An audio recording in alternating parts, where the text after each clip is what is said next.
Hey there, everybody. How's it going? Welcome back to another episode of Kickback Comics. My name is Antonio. My name is Ben, and y'all are listening to a comic book podcast. By two dudes who have not read a lot of comics, but are looking to read some comics, get involved, walk on some bat wings, pull 7-inch blades out of our bat ears, and not kill people with them. Right. Non-lethal violence. Non-lethal violence. Yeah, we're doing a book club. We're hanging out. We're discussing some comics together. Thank you guys so much for joining us. Yeah, thank you. Today we are continuing our Absolute DC run. Absolutely. With Absolute Batman. Absolute Batman, the man himself, the bat himself. This is the first time we've read a Batman comic. I know. It's interesting. We almost read a Batman comic once, but we started one and we felt like there was actually one. Yeah. I started one. I don't want to necessarily call out which one it was, but I started reading a current Batman, semi-current run, and I was like, you know what? I don't even feel like there's enough depth here for us to really talk about. Yeah. Other than like, oh look, Batman. And wasn't that going to be like right after Watchmen too? Yeah, I don't remember. It may have even been before. It may have been after Spider-Man. You or might something. be right. Yeah, I'm not sure. Well, regardless. But anyway, we're talking about Batman today. We're here now. Absolute Batman, and it's going to be sick. And this was a super interesting rendition of this story. All right, let's jump into our fact sheet real quick over here on our Kickback Comics dossier. The Bat Sheet. Yeah, the Bat Sheet. So what we're reading today, Absolute Batman. The writer is Scott Snyder. The main artist is Nick Dragotta. The color artist is Frank Martin, and the letterer is Clayton Cowles. This was published October 9th, 2024, or at least that's when this run started. Everything feels like it was like reading Superman, feeling like, wow, it's like that just came out. I guess for us it just came out, right? Because these are ongoing. Yeah. We're reading that new. Yeah. And this collected trade paperback or whatever. I guess mine's a hardcover, but this there isn't even the volume 2 of this yet. Oh wow, that's interesting. Yep. Yeah, no, this is the first 6. Collected edition. Yeah, one through issues 6. 1 That's through 6. what we're reading. So also let's talk a little bit about Batman in general, right? Yeah, tell me about Batman. Yeah, the character of Batman first appeared in Detective Comics number 27 in May of 1939. Not even a number 1. Right, exactly. I mean, and then this was like similar to Superman, which was in like Action Comics or whatever, right? There just were general themes. So this was like the noir comics with detective. Makes sense. Solving crimes in the night. Not in this one. I mean, he is a detective, but not like it's not emphasized as much necessarily. Yeah. The creators were Bob Kane, which was the artist, and Bill Finger, who is the writer. And it was published by DC Comics. Mm-hmm. So yeah, the classic Batman story is young Bruce Wayne. He is super wealthy, child of a multimillionaire family who were his parents are sympathetic. However, traditionally, like they're big philanthropists. His dad's a doctor. They give back to Gotham in all these ways. Whatever. His parents are murdered in front of him in an alley. Yeah, in an alleyway. Right. After seeing Zorro, which is actually an interesting thing. They got killed after seeing Zorro. I didn't know that. And it's so part of the thing that's interesting is Batman has lineage directly to Zorro. Whoa. Like a masked. I did not know that. Yeah, exactly. So yeah, he basically is so traumatized by the death of his parents, he decides to dedicate his life to preventing, stuff like that from happening, period. Right. And dedicates his life and his fortune to fighting crime and becomes Batman. Yep. With all his gadgets. Gizmos. And wings and... planes, helicopters, boats, cars. That dude just be throwing it away. Bat gadgets. All that. What's your, history / connection with Batman? Yeah, that's an interesting one because I definitely watched some like Batman cartoons when I was a kid. Like I'm trying to remember which ones that they would have been. Like I know that I watched Batman Beyond, for example, like for a little while, and some other stuff like that. As a kid, I feel like I'm trying to think if it was like maybe even like Justice League like types of shows or whatever else where I was seeing Batman, but that's really what kind of it makes me think of. Otherwise, and not so, I guess, maybe it's still a kid. I'm trying to think about how old I am now, but like I was a big Dark Knight. Like I love that movie, and I know a lot of people love that movie. Like it's not special at all for me to be like, oh, I really like that movie.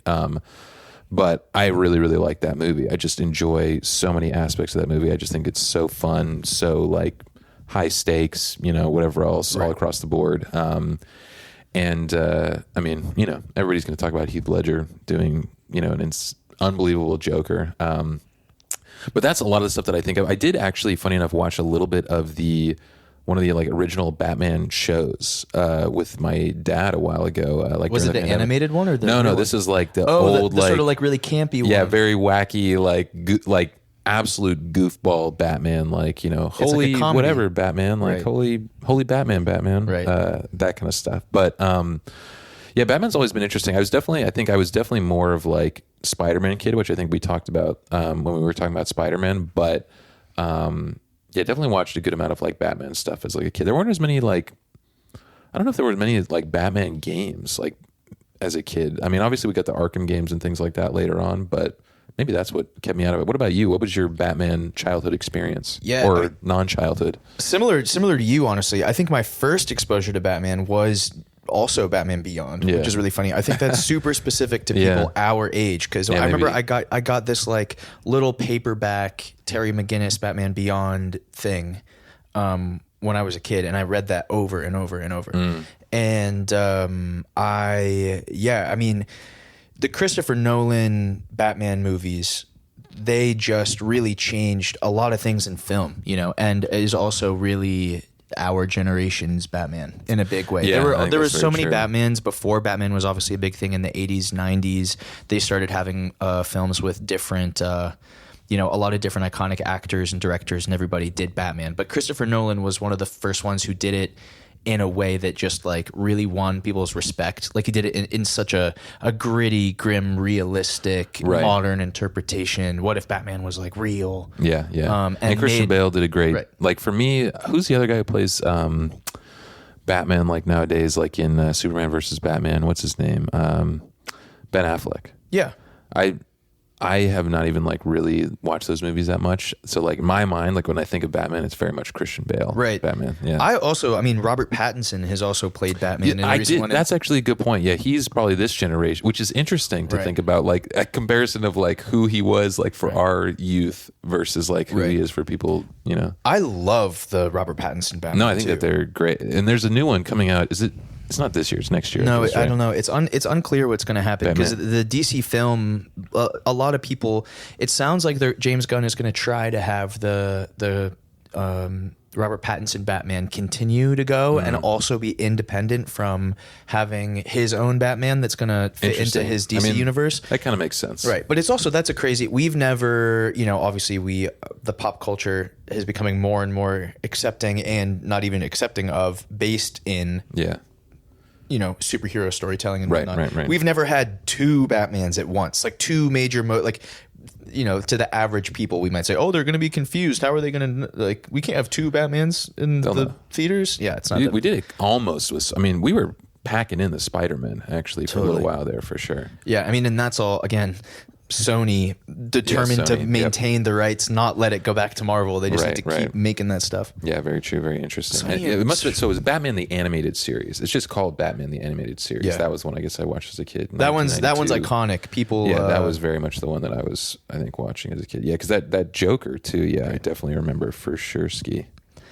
Very interesting. Yeah, I mean, Batman is one of the most popular and like enduring superheroes ever. Yeah, he's. I think it's. We're coming up on 100 years. Yeah, and that's Superman, Spider-Man, and Batman. I read in preparation for this episode. Those are the three most globally recognized superheroes. Right. That makes perfect sense. And obviously, Batman is a big deal to a lot of different people of multiple different generations. And here we are right now in Absolute Batman, which again, like the other Absolute, we read Absolute Superman, Absolute Wonder Woman. Those episodes are available for you guys to go back and check out if you haven't yet. And it's all part of this new current DC Universe spinoff where they're all in their own absolute universe. Yeah. And again, like all these absolute stories, this is another reinvention, changing a lot of the core traits and aspects of the Batman story. And yeah, should we jump into our issue by issue summary? Yeah, let's discussion? Jump into it, man. I'm excited to get into this one. So, issue number 1, Alfred is now, instead of him being the butler here, he's basically like a hardened intelligence spy operative person. He's returning to Gotham to investigate a new terrorist gang called the Party Animals. He's got a bunch of orders. We don't know who he's taking orders from, which is another interesting thing here. And I can tell you, no spoilers, but we do not learn who he's taking orders from, at least in these issues. But he's got orders not to engage with any of the Party Animals or anybody else. Some other people who might be there. Meanwhile, basically, Bruce Wayne in this is a civil engineer who trains at like a rundown gym. He's kind of living this blue collar life. Like he's not, again, we talked about it, he's not a billionaire in this, but he's living this blue collar life. I don't know if we have mentioned that yet. Oh, we haven't mentioned that yet. But yeah, but he was one of the. That's one of the original main story. He was a billionaire. The big change here is that he's the opposite of a billionaire. This is the first like working class Batman. Yeah, that's true. Yeah, I wonder if is it really the first working class key Batman? part That's of the Batman. crazy. Yeah, because it's like one of the classic thing. Oh, what's Batman's superpower? It's that he's a billionaire. You're right. Right. So now Batman has to be that without it. But so anyway, he's living this blue collar life until the Party Animals, this new gang, basically attack Packtown Hall. Bruce, as Batman, appears basically, beating up everybody, beating up the whole gang with insane precision. Alfred actually ends up confronting him after this, but is quickly kind of outmatched. Batman obviously shows that he's just on top of everything martial arts wise that he needs to be. But he ends up deducing Batman's identity through Bruce's past and all this different preparation that Bruce has been doing. And so Alfred finally ends up cornering him in this issue. And Bruce basically has taken one of Alfred's guns. I think it's like this shotgun, basically has modified it to be non-lethal, as Batman does, and escapes, basically revealing that he is the detective. He knew Alfred was following him the whole time. And then this issue ends with the introduction of somebody who is a billionaire in this case. So a little swap Rooney that we got going on here, but the Joker. The Joker is a billionaire in this case. What did you think of this first issue, man? It was really cool. I mean, it's obviously super different from very in different. some of these ways that we've already just started talking about. Alfred is usually basically Bruce's father figure. He's the person who raises Bruce all alone in his big mansion after the death of his parents, and is the one who's there to like stitch him up and help him. He's sort of like Batman's guy in the chair, or whatever. Yeah. But yeah, I mean, there's a lot of interesting inversions that we see, like a lot of the classic Batman villains, like the Penguin and Catwoman, and the Riddler. There's the Riddler. There's also Killer Croc. That was the other one I had to look up. In this world, they were all childhood friends, which is really cool. And those guys didn't necessarily become super villains of their own. They're just adult friends of Batman. Yeah. As far as we can tell at this point. Maybe they eventually do take up some kind of personas. But yeah, we see Batman grew up in he grew up in it's like Criminal Row or something. Yeah, Crime Alley. Crime Alley. It's one of the locations. You're right, Crime Alley. I'm like using synonyms. I grew up on Criminal Row. Criminal Row. But pretty crazy. Also, one thing I actually forgot to mention is this first chapter is called The Zoo. And we kind of get a little bit of a foreshadow of these pieces of this, but Bruce has some flashbacks to some negative experiences that he ended up having at the zoo, which in this case is when, and I think we'll talk some more about this in the next chapter, but that's where his parents dies, which is pretty interesting. We also get, it's just to clarify what you just said. His dad gets killed. Yeah. While he's on a field trip. His dad is a school teacher in this one. Right. And we were one thing that we just talked about before this was that it feels kind of like very nowadays and American for this to be like kind of Batman's like origin story, because it's kind of like, I mean, again, he's a school teacher, and even though it was at a zoo, it's kind of like school They're on a field shooting trip. type of situation. Yeah. Yeah. Super evocative of like a school shooter scenario. Yeah. And Batman and all of Bruce and all his classmates are there to witness the death of his father at the zoo. The other thing that's interesting is, showcasing Bruce's intelligence and ingenuity, all that. The reason they're even on this field trip is because there is some kind of like architecture we learn over the course of these issues, like a design competition. Yep. And he was designing a bridge. He was designing a bridge, and he ends up winning. Right. He's designing a bridge a lot of it is based on the anatomy of a bat, because he's, for whatever reason, super inspired by bats. Yeah. And looking at, the way their wings fold, the way their claws, like all the different adaptations they have that allow them to be a flying mammal. He goes kind of crazy with that bridge. But so, he wins the competition, and that's the thing that sends them on this field trip. And then that kind of happens. And I'm sure that there's a lot of complicated emotions that come along with that. We also get to see one of the cool things. I think a big part of this Absolute Batman in general is the way Bruce fights. Right. And so different. It feels really different. Like obviously the traditional Batman, there's so many different iterations of Batman that emphasize different aspects of him, right? Like there's like Robert Pattinson Batman really leans in on the noir and detective. A lot of that really feels like police work, trying to be the greatest detective in the world. Other Batmans are really tech focused, like they have tanks and planes and submarines, all that kind of stuff, like Skyhook from Dark Knight. Yeah, Christian Bale has all sorts of, he's using all kinds of gadgets and Lucius. Right. And obviously he's very good at hand-to-hand combat as well. He has his background, getting trained by ninjas and whatnot. But this Batman in particular is just sort of to make up for the fact that he doesn't have access to all this money and crazy stuff. This guy is just a beast. He's huge. He's like way bigger than Batman usually is. He looks like he's twice as heavy. You're right. He does feel just kind of like, he's like a beast. And he's got a lot of like hidden... Right. Everything that I feel like is on him is like a weapon in one way. Right. And he really just, in all these fight scenes, just brute strength, force, destroys all these people. Also, we see some interesting stuff, like his ears he can pull off and throw. Like those, that's what his batarangs are, like these ear knives. Also, one of the craziest things is he pulls out this like handle basically from his belt, and then we realize that his bat symbol that's on his chest. This one, all the different bat symbols look different. This one's also like hilarious. It's like a square. Like his bat symbol is basically a huge rectangle. Why is that a rectangle? And then in this first issue, you get to find out why. It's an axe. He's wearing the blade of an axe on his chest, which is also got to be just, unbelievably heavy all the time. Which again is just supposed to show just how unbelievably strong this guy is. Right. And we see him, literally chopping people's hands off with this axe. He also can like flex and make spikes like burst out of his back and shoulders, which is like wild. Almost like tortoise shell, but like with spikes that he's got going on in the back.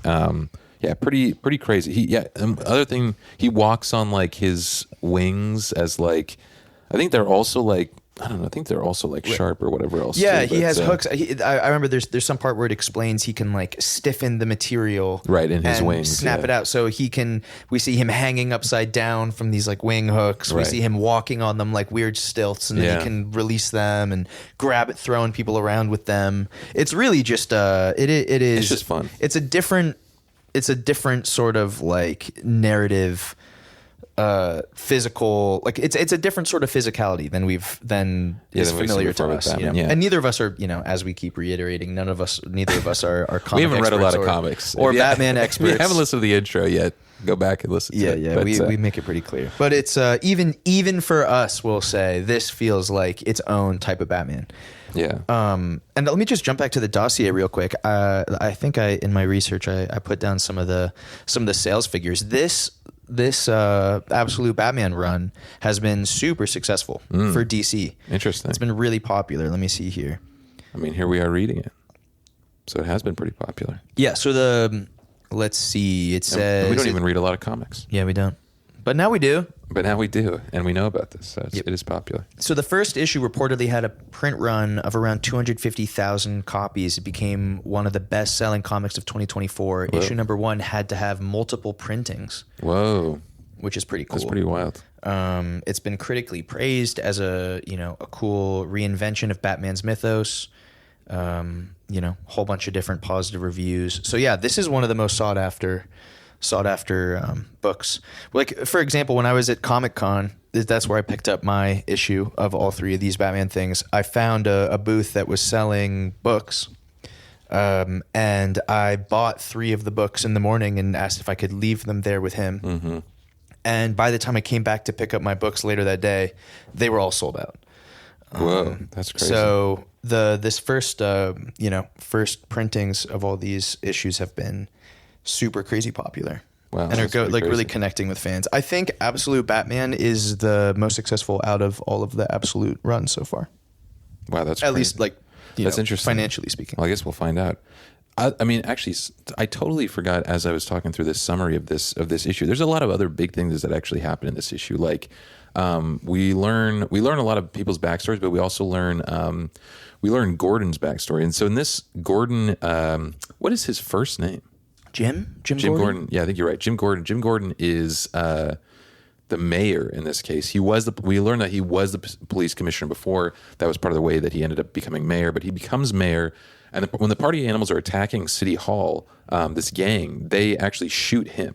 And we also see his daughter, and there's a whole bunch of other things along with that. But yeah, pretty well. So he gets shot in this first issue. Another thing that we also learn in this issue is we see kind of like, we don't learn maybe too much about him yet, but we end up seeing what ends up being the main villain, at least for these first 6 issues. His name is Black Mask, and he's talking to kind of two of like the classic villains from these stories, like the Maroni family and the Falcone family. The two heads of those families, I can't remember what their names are, but you guys know who I'm talking about. Or maybe actually you don't. Maybe you don't know who I'm talking about, which is maybe the most important thing. But the Falcones and the Mariones are like the two kind of like... they're like the mob families. Yeah, they're the mob families that are like bringing in guns and different things like that, whatever else in the city. One of the things with Gotham is always... So in DC, right, there's Metropolis, which is where Superman lives, which is much more of it's like the better off, more well-to-do city. Mm-hmm. And then Gotham is just always kind of a shit show for whatever reason. It's like filled with crime. Yeah, filled with crime, filled with corruption. And that's part of the whole thing. Like Batman is always like... this one figure just like trying to hold, because he loves Gotham so much, and he's like just holding it together, and sheer force of will is making it not just it's got all these villains running around in it. Right, yeah, pretty insane. One of the other things we see in the first issue is this really intense, crazy introduction of Black Mask and some of his henchmen. One of the things we've talked about too is like some of his henchmen look like they're alien, like they have these like tentacles coming out of their head, kind of like Predator-esque. It's also crazy. Again, this meeting is on a super yacht, and there's like a DJ set going on that's just like loud as hell at the same time. Because they're party animals. Right, party animals, exactly. But so basically we see the ruling class of Gotham's like dark underbelly, you know what I mean? Like the heads of all the bosses and whatever are having a meeting with Black Mask and trying to tell him, you know, hey, we run these cities, we run the city, you're just a guest here, you know. And basically Black Mask reveals these death masks. And he's like, oh, I need to show you these. They're not just death masks. I collect them. That one's rumored to be Socrates himself. Only 2 exist in the world. That one's Martin Luther on your left. One of a kind made from beeswax. That's George Washington over there. And this one, Mr. Maroni, is your brother. And he's like, what? And that's your cousin, Mr. Falcone. And it shows they've already killed basically their whole family. And then these people jump in from behind. And he says, you know, with 2 places left just for you, right, kiddo? And then this dude's Roman Black Mask's kid. Right. As far as we know, it's his kid, whatever else. Well, he's this little kid with like tentacles. Yeah, tentacles coming out of his head. Jumps on, they stab one of the guys in the eyes with knives, and then, what is that, a garrote? What do they call it? It's a garrote, right? But it basically like chokes this other guy to death. And so we basically see the two of the biggest like crime family people in the normal like Batman story are dead in the beginning of this, which is just crazy. Right in the introduction. And then that also just cuts to seeing these party animals like shooting up a rally for Gordon. Yep. So, you know, part of what we're supposed to what this is just very clearly showing to us in very succinct fashion is, look, the old players, you know, they're gone. Black Mask is here. And he is nothing to be.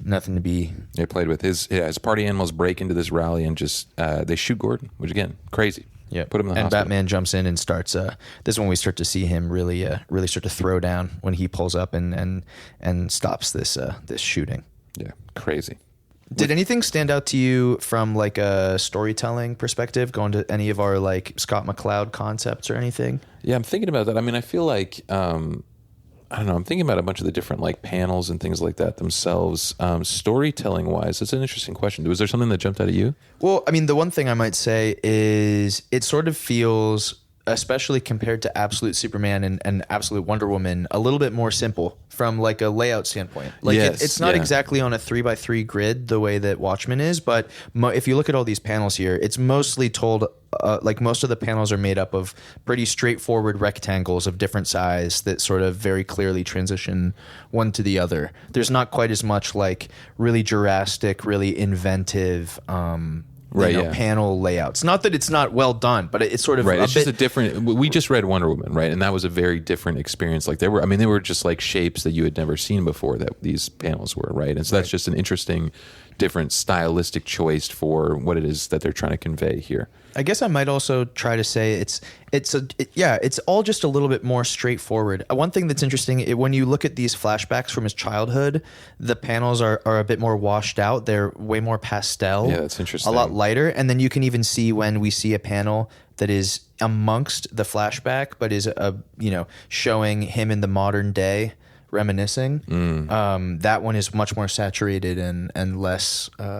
That's super pastel. Interesting. We also, we noticed some stuff later on about how there's one either seemingly, well, I guess actually it isn't a change in artist, is it? It's just a totally different style. I think it is a different. Oh, it is a different. Okay, that would make sense to me, but we can check the credits. Yeah, it's similar to Wonder Woman, what we read, for the previous episode. There is a different artist for one of the issues here, and it sort of changes art style.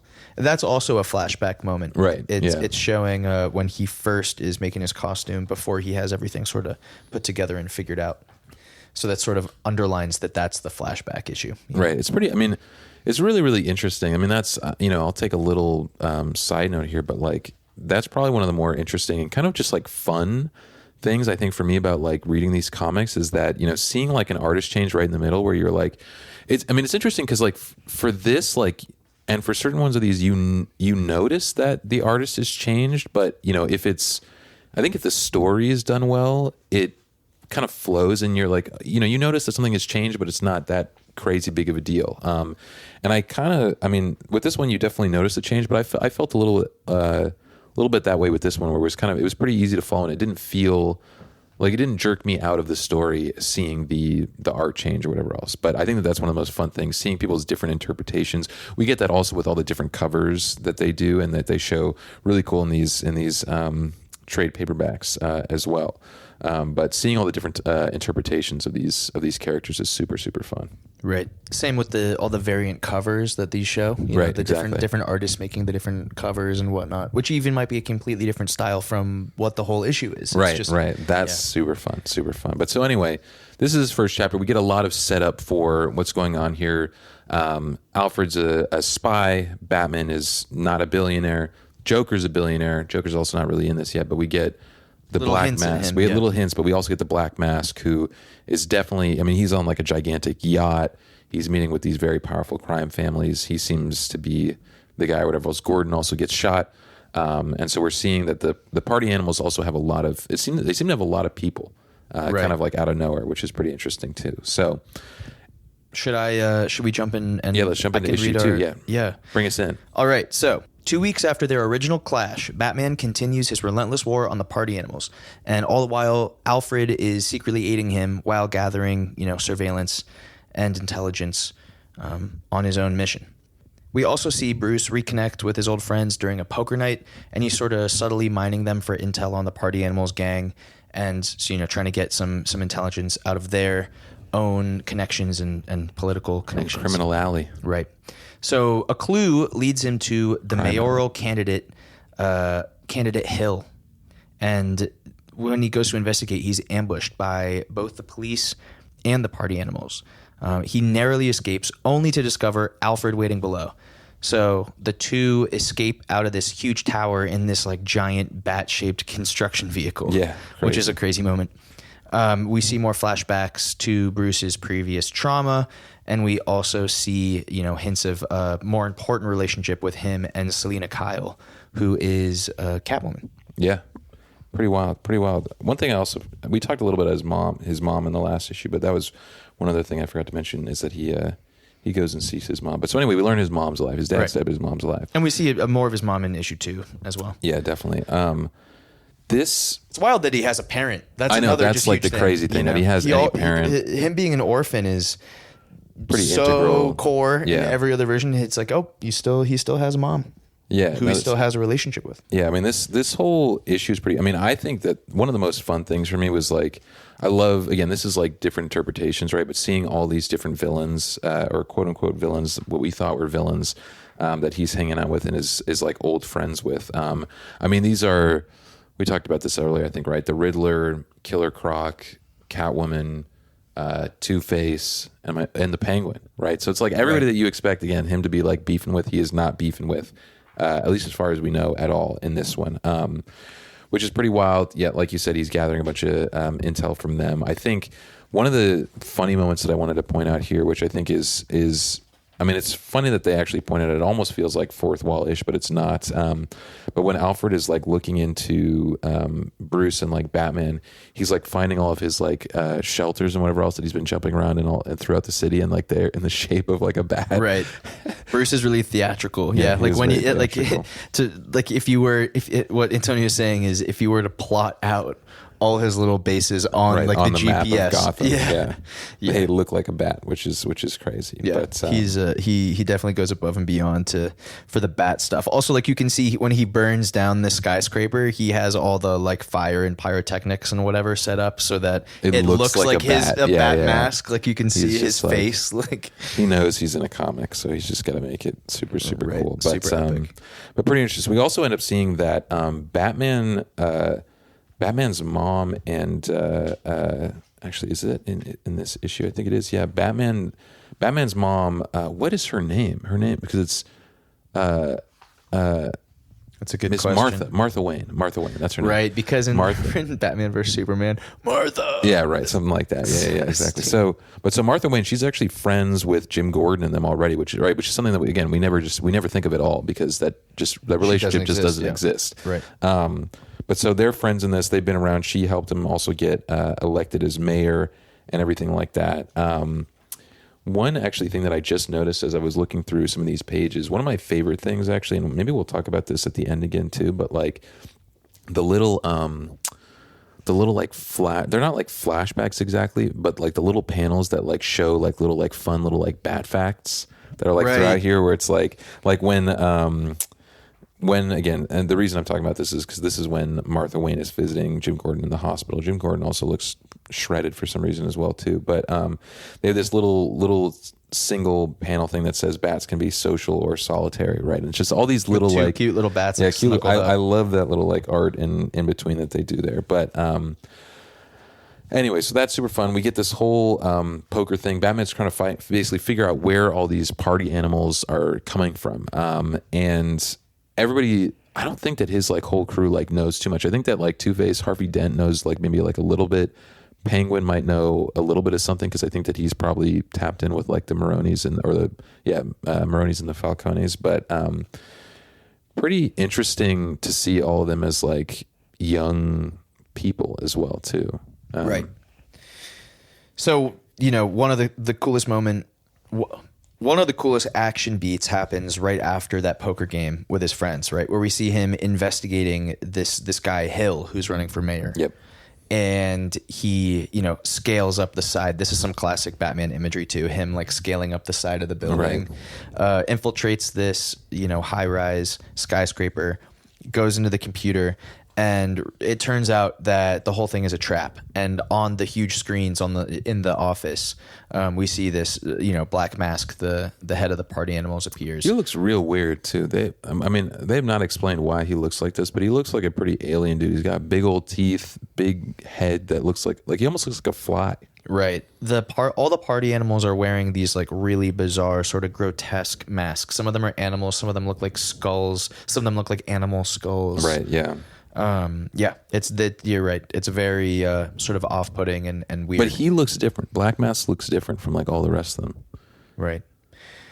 So basically, Batman gets completely ambushed. He, we tipped off the police, and my people have the building surrounded. Still, I'll go on waiting for your call. We see Batman is not giving in to this guy. He tries to escape. Jumps into the elevator shaft, goes down literally like to the bottom of the building. Right. And right there's Alfred's waiting for him. Alfred is just like waiting for him. He's just been following him. Yeah, he's saying, you're a good detective, kid, but I've learned some things about them. The party animals, they're not what they seem. I've come to believe that we can help each other. Just give me a chance to explain. Batman says, 30 seconds. And Alfred goes, all right, thank you, but we need to get out of here. They're all over the place. We have to get somewhere safe. I have a car hidden out back, unless you have one. And then we just see we hear this engine revving, and Batman says, You're standing in it. Right. Yeah, exactly. Wow, that was a great Batman voice. Yeah, good stuff. But yeah, then he's driving this absolutely huge, like it's a monster truck. He's driving a monster truck out of this building. Bigger than that, dude. It's like an excavator, dude. It's like it's like one of those. I don't even know what you describe super it. Industrial, it's probably like 3 times, 4 times the size of like a monster truck. It's got stairs, bro. It's got look at the. It's true. It does have stairs. It's got 2 different decks. So this is a multi-floor vehicle. Yeah, it's like a building with That's wheels. probably why he was able to hide it down there, bro. People were just like, yeah, bro, I'm just in a like regular building right now. Don't even worry about it. But so he drives out of there in this gigantic, crazy panel, by the way, for that one, but this gigantic vehicle, and they get out of there, which is pretty crazy. Yeah. A lot of, I don't know. I've been finding a lot of, I think, the payoff of these issues is kind of just surprising us and making us like geek out over these like inversions. You know what I mean? I think like, you're right. Like we keep going. Like I think a lot of it is like we're like, oh, what's the Batmobile gonna look like? What's the Batmobile gonna look like? Is it gonna be a sports car? What is it? And then they're like, massive construction bat thing. The construction bat. Yeah. No, you're right. That is an interesting thought. I mean, it's cool because we think that it's cool. It's like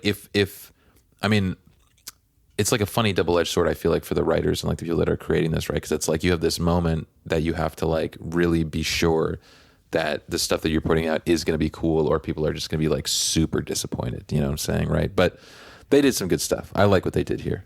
Yeah, it's definitely like a very exciting moment. Bat truck, and these reveals are intense and whatnot. Yeah, let's see. Is there any other things we want to highlight in this issue? I think that you're right. That like little flashback of Selena Kyle, right? Like him. We just get these interesting little backstories with friends, because I don't know. Is she an orphan in the original story? I don't know if she is, but in this one it seems like she is, and she's like very much like between foster homes and things like that. But they seem to have a pretty close connection when they were kids, and she was like tight roping it and whatever else when they were kids too. But we'll see. It's sad that we don't get to really see Catwoman in these issues. I'm sure at some point we will, because she's such a classic character. But pretty cool to see them running around as kids too. One thing that's just interesting from this, this whole poker scene with his friends. He also brings one of the things we didn't mention is he brings one of the party animal masks that he managed to salvage, and is having the Riddler, who in this one is like a tech genius of some kind. Yeah, he is. It's interesting. He knows that he's not going to be able to help himself, but to try to like get to the bottom of what's up with the mask. So he's sort of like, it's one of the ways that he's using or leaning on his friends to help him with his Batman stuff without revealing to them that he is Batman. He's just sort of like, oh, look at this thing I found. I wonder what it is. It's pretty crazy, whatever else, right? I also love their like, this is like me just like nerding out or whatever else, but I love that like the Riddler like is like wearing like a question mark necklace, and like when we saw the guy who's like Killer Croc in the beginning, he's like carrying around like crocodiles, like selling them on the black market or whatever else. I just think that's fun. It is. It's also cool. So like, Batman obviously is this incredibly solitary figure, like grew up alone, orphan, just with Alfred. That's a great point.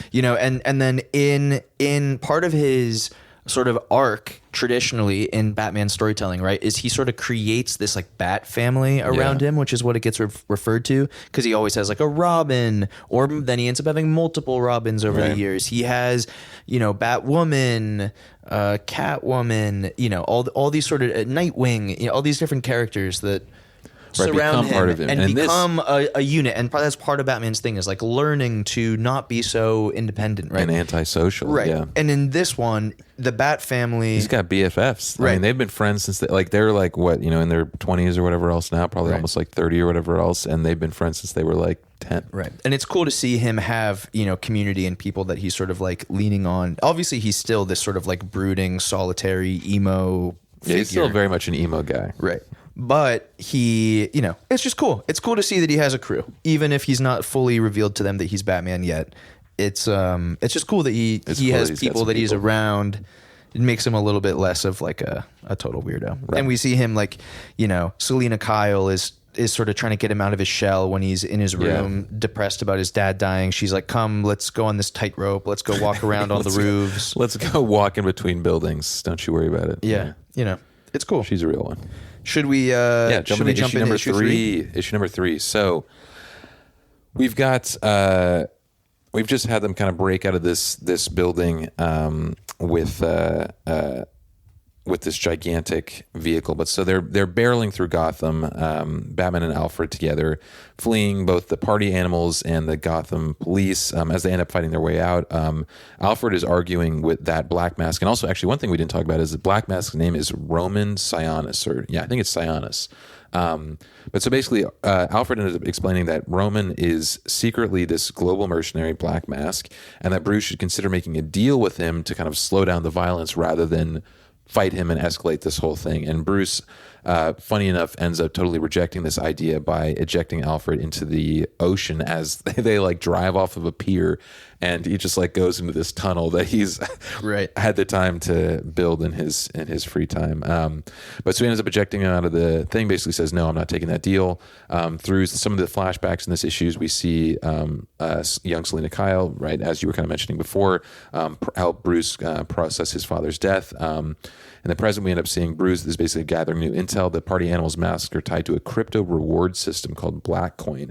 And this mayoral candidate that we're talking about, candidate Hill, Hamilton Hill, may be funded by a sinister company called JK Holdings, which builds secret prisons, labs worldwide. It's interesting, JK kind of makes you think of certain things. And we also know that the Joker's a billionaire in this, so who knows? But so as Gotham is kind of destabilizing, Batman's mom, Martha Wayne, ends up stepping into politics, basically trying to help get Jim Gordon reelected as mayor. Batman ends up eventually contacting Sionis Black Mask directly and accepting a temporary ceasefire deal on the anniversary of his father's death. Pretty crazy that, at least in this issue, it seems like Batman's like kind of accepting a deal with the devil, which is kind of interesting. Willing to negotiate. But yeah, we see, there's just more crazy Batman action. We see the whole issue starts with this like wild police chase where he's getting chased. Go ahead. You're going to tell this. No, well, you can jump in. But he's getting chased by both the police and these party animal goons on motorcycles and whatnot. Everybody's shooting at him. He can't catch a break. And we see he like pulls a wrecking ball behind his vehicle and smashes stuff up with it. All that, and then we can see also the Batmobile like breaks apart and sheds layers. What I was gonna say. It's like there's like a second smaller Batmobile inside the gigantic big Batmobile. Right. There's like the little B Batmobile and the big B Batmobile. Right. And then they end up in the little one, and that's the one that they eventually Bruce is kind of like forcing Alfred to kind of show a little bit of loyalty, where he's basically saying, hey, you're with me, whatever else you want to tell me about your idea of, who Black Mask is and whatever else, jump on the guns. Actually, I didn't even think about that. He has guns on this thing. It just, I'm sure it's electrical charge. They're non-lethal. Mini it is rat weird projectiles. for Batman. So one of the things too, Batman doesn't use guns. That's like a big thing. Batman does not use guns, even though that doesn't make sense. But guns were killed by his parents were killed by guns. Yep. He hates guns. He says no He's guns, not going to touch killing. them. Yeah, no, he doesn't kill people. He just he just destroys you. Hospitalizes them to an extent. Permanently. They're not dead. He may be paralyzed from the waist down for the rest of his life, but the waist down and the waist up. Yeah, as well. Yeah, all that. Pretty wild. But yeah, let's see. Oh yeah, mini bat projectiles, each with a different electrical charge designed to blow tires. It's right. They just have the tire blowing gun. It's not even like a real gun. I got you. Right. I'm sure. But of course it shoots tiny little bat shaped bullet things. Oh, I noticed the other. I was going to say, did the wrecking ball have something on? The wrecking ball has his like bat symbol on it. I'm like, okay, good. Classic. Got to make sure that there's at least something on there that's bat symbol-esque. Right. Which sort of all this calls back to like that, like you were mentioning, like the really campy Adam West interpretation, where he's got like the bat everything. Like there's, I remember, I haven't actually watched that show. I've just seen clips of it online, but they super goofy. Yeah, they literally have like. At one point, they have Robin's like, get the bat shark repellent. Right. Yeah. And like the bat. Yeah. And you're like, what? Like anything they can need, they have a bat equivalent. Yeah. That's sort of like this. It's like, it can't just be a wrecking ball. It's got to be the bat wrecking ball. Yeah, the batting ball. We also get, it's funny that you mentioned, I forgot about this actually, but we get also kind of right after that, we get this flashback with Selena Kyle and Bruce being young. She again is like helping him process all this stuff, whatever else. And they go and see a movie, and they go and see Zorro. Right. And it's so fun. I didn't even think, I didn't know anything about that Zorro connection or whatever else before. Right. So I was like, dang, that's a pretty cool movie that they're seeing in this thing or whatever else too. But there's layers to this, which is sick. Yeah. I mean, so part of my, like, when I got into, I have not read that many Batman comics. Yeah. I've read like The Long Halloween, which is a really iconic one. I know. I just like know about them. Like, right. Again, like I told you about like knowing about random stuff like the Batman Who Laughs and right. Like Batman is essential. Like we keep talking about, superheroes are the modern pantheon. They're a huge part of our culture, our storytelling. Even if you aren't a comic book person, most of us know a good bit about Batman. We all know random Batman stuff. So one of the books that I read during COVID, when I was getting super interested in comics, stuff, right, was called The Caped Crusader, Batman and the Rise of Nerd Culture by Glenn Weldon. Oh. And so this is just like a book about Batman, us. the concept of Batman in general. Yeah. Which I super recommend to everybody. Glenn Weldon is actually he's a podcaster with NPR. He's like part of a Pop Culture Happy Hour, which I used to listen to a lot. And that book, The Caped Crusade, super interesting, super fun read, sort of explains, he's like a Batman super fan, and it explains Batman through the character. It's so funny is you showing that with those kids on the cover in those like Batman or whoever's in those Batman costumes. Adult men. But anyway, the reason I thought about it, or it made me think of something, is that I realized I have like this photo up on like Facebook. But anyway, I was Batman for like Halloween once. Yeah. There's like a photo of me and like one of my close friends, this guy Ryan, when we were growing up, as both as Batman. That's sick. The double Batman. Yeah.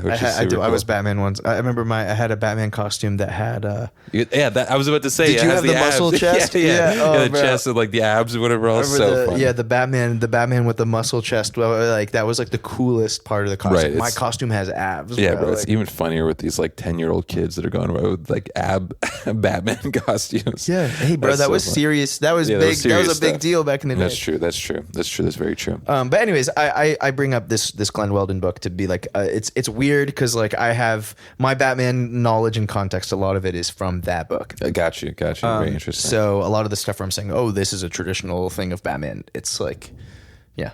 That's my source of origin. Really. Yeah. I'm citing my sources here. Good source citing. Comics. All right. One thing we also got to mention here about this is this whole idea of this black coin thing. This is going to get even crazier when we learn more about it in the later issues. But like the fact that like all these masks are like all the party animal masks are supposedly connected to like this crypto network and whatever else, where it's like, you get payments for doing like whatever else. And we end up learning that also the system is like super widespread. So it's like you can't just like turn it off. There's a bunch of servers everywhere and whatever else.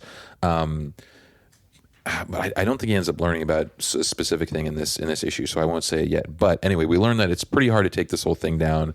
Black Mask has this black coin thing that is just really kind of all over the place. And,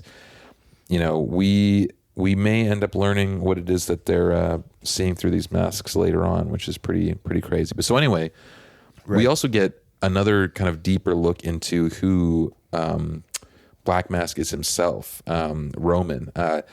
One of the people that we actually didn't mention before is this guy who's actually the commissioner right now. What is his name again? The guy who goes under this boat? Yeah. Regardless, this guy who's basically, this is Gordon's like right-hand guy right now. And he is being basically kind of like bought by this Black guy, Mask, Hamilton Hill. Well, Hamilton Hill first is the one who is trying to become mayor, and he takes the commissioner with him over to this boat, basically to meet with Roman. I don't know how this meeting ends up coming around. And it's interesting because originally the guy says like, oh, you're not getting my endorsement, whatever else. And the guy's like, yeah, sure, whatever else, right? But then we get onto this boat, and I don't know, do you want to talk about this scene with... Yeah, this is, we get a whole sort of different look at Black Mask here in this issue. He's not just...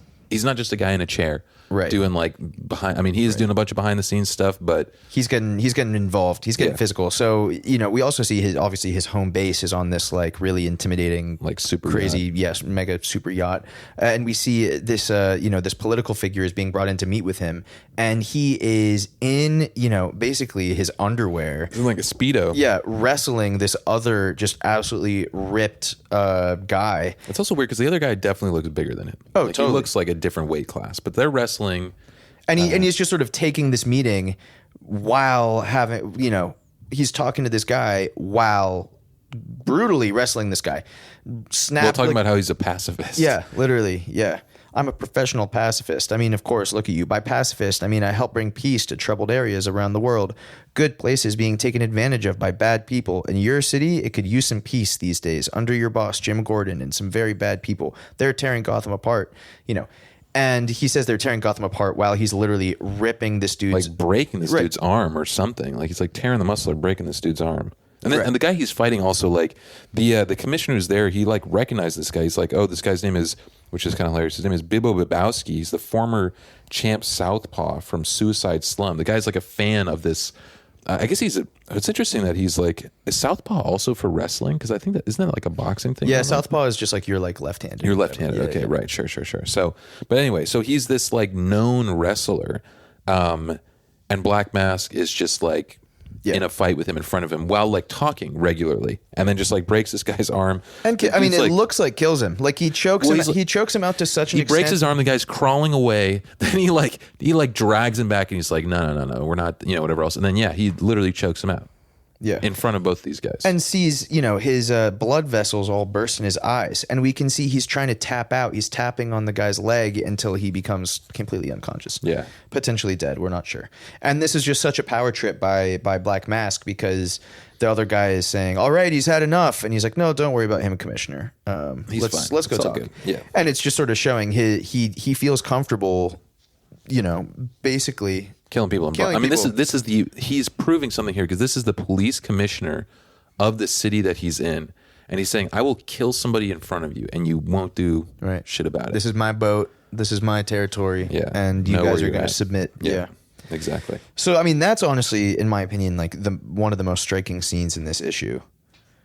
Yeah, that, and actually, it's funny that happens. Then right after this, we get another part of this flashback. And the reason I'm going to bring it up, obviously they're watching Zorro, but it's Selena Kyle and Bruce originally, just the two of them. But then this other big moment that happens is that you see them again, it's like kids. It's almost like feels like a little like anime, like manga, like beginning moment, like whatever else. But it shows all of them as kids, all of...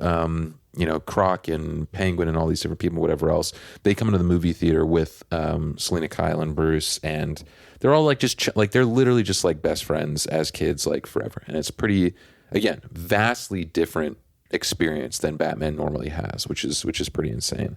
And then we obviously get, like I talked about before, seeing that Martha Wayne is like trying to go into politics and be there to support Gordon as he tries to become mayor again. And it's like this, I mean, it's this whole thing. It's pretty interesting, actually, because, I mean, I think you and I actually talked a little bit about this maybe the other day, but like Bruce is like, please, like, don't do that to like his mom, because he's like, dude, the guy you're supporting literally just got shot and is in the hospital. And his mom, knowing that Bruce's dad is also dead, is like, nah, like, I'm a real one. I'm a writer. I'm going out there. And I'm gonna like run this campaign, and she's basically just like, don't even try, which is super interesting. Yeah, for sure. Kind of a baller. Yeah, just to highlight one of the things you just brought up, like that scene with his friends in the movie theater. We see, Selena's trying to get Bruce out of his shell and trying to say, obviously a terrible thing happened to your dad, but that doesn't mean like you're a really special person and you can't just give up on life and on yourself. So she says, well, this is your chance to mean something, Bruce. You've got talents other kids don't have. And yes, it's scary and dangerous and new, but you need to block all that out and just go right at it. And Bruce says, I'm leaving. And then all his friends jump out and say, the hell you are, popcorn attack. Come on, Bruce, sit your ass down. We're all watching this boring ass movie together, beginning to end. Just a bunch of kids, just being kids, being like BFFs. And again, it's interesting that, again, he turned out like this, having like actually such an incredibly supportive group of people around him. But I guess they all turned out like, again, they grew up in Crime Alley, right? Yeah. Pretty crazy. Rough and tumble kids For sure. One last thing that I'll bring up about this issue number 3. This is also the issue where we kind of mentioned this a bit, but Black Mask not only is like Alfred like talking to Bruce about this deal like earlier on and being like, you should make a deal with him, whatever else. This is when Roman Black Mask actually offers Batman the deal itself in these kind of like last couple of pages, and he offers him $200 million. Oh yeah. Basically saying like, you know, think of all the good that you could do. He's basically saying like, you could become the Batman that you are in all these other stories. Will you do that, whatever else? And Batman, he says, I'll take the deal. That's literally the end of this issue is Batman saying, I'll take the deal, which is pretty crazy. Yeah, we see this guy, the Hill for mayor. We see his speech. He's saying, you know, Gordon's vision has failed you. It's failed the city. I'm proud to have the endorsement of Commissioner Bullock and the GCPD. It's time for us to take back Gotham together. Tomorrow marks the anniversary of one of our most violent days in history, the Gotham Zoo shooting. I propose that this year, for the first time since the tragedy, we do not turn on the memorial light. It would be a mockery to see it brighten the sky with the blood running in our streets. And amidst all this, people are wondering, where is the Batman? How will he respond? That's right. $200 million to stand down for 1 week. Okay, yeah. So basically, we're cutting back and forth between the news broadcast and what Roman ends up actually saying to Batman, like on a phone call, whatever else. But yeah, he says, you know, $200 million, stand down for 1 week, and I'll make sure we go a little bit easier on Gotham. You know, I can't see, but I hope you're smiling just thinking about it, thinking of all the good that Batman can do, the cars, the weapons, the tech, something larger than life, something, you know, basically, again, he offers him what we expect as like Batman. Right. The opportunity to become the Batman we all know. And this is also an opportunity for Bruce to show us who he is, because again, $200 million for a week, not a bad payday. Right. Who are you in this moment? And we'll see. Right. So, but we're going to take a quick break, and as we transition here into issue number 4, we're going to see if we can figure out who this artist is. Let's do it.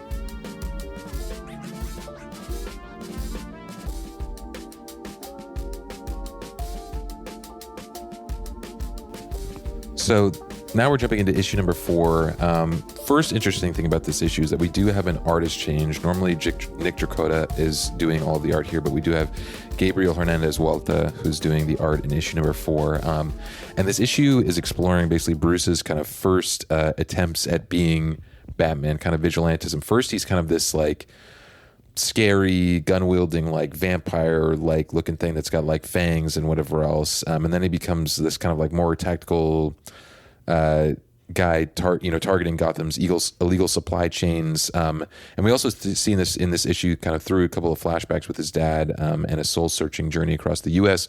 Bruce ends up kind of refining his purpose and designs after going through those first iterations to this more evolved, more more serious, I guess, version of the Batman identity, which is focused less on fear and just, like those fangs and vampire-like thing, and more on empowerment. And also back in Gotham, he ends up infiltrating these elite circles and criminal supply routes tied to the Maroni and the Falcone families. He also, in this, we don't end up seeing like a lot more of it, at least for now, but he also does confront the man who killed his father, which is pretty crazy as well. Isn't it like, it's like Mr. Ice or something like that, or like Mr. Freeze or something like that. That I can't. What is the guy's name who? Wow, that totally went over my head. You think that's Mr. Freeze? Well, I don't know, but that's what I was like kind of thinking, because let me see if I can find. It's the last page of this issue here. So yeah, the guy who killed his dad, his name is Mr. Chill. Yeah, wow. That does seem like a Mr. Freeze reference. Right. Wow. I mean, so again, who knows if it actually ends up being, I guess, Mr. Freeze, but at the very least, it seems like some kind of reference. But so regardless. Regardless, pretty interesting. But this issue also starts off with Bruce in court as a kid, basically ending up and deciding to give a statement before they go into this whole court case. But he ends up basically saying that he's very upset in that his dad was taken away. But we do see even crazier this flashback of Batman, and it's interesting. Again, it's also interesting in this art style and as well, because it really gives it this whole different feel. But yeah, Batman is literally like a vampire. Right. Like in this, he's on the roof. iteration. We see these criminals are extorting people for money for their protection, right? And then the people who don't want to give them the money, they're literally throwing them off a roof. Yeah. And so we see Batman appears, behind, and he also screeches, bro. He's not even like trying to be silent. He's like screaming at them. Which is a lot of him like trying to figure out how far to take the bat theatrics. But yeah, we see he's got claws, like these like weird like Wolverine looking claws. He bites somebody on the neck. Yeah, he bites a guy crazy. He's got red contacts in, or his eyes are glowing red. He's got these like false teeth in. He holds a gun at somebody. Yeah, so we see crazy. We see all this, yeah. So we sort of see him, him early trying to figure out He's Batman figuring it out, and the interesting thing about this chapter is that him figuring out Batman is juxtaposed against him figuring out this bridge that we talked about before. We see these flashbacks with him talking to his dad. He's doing this young engineering competition, and they have to build a bridge, and he's doing all these. We can read some of it. Yeah, he's coming up with these prototypes, basically.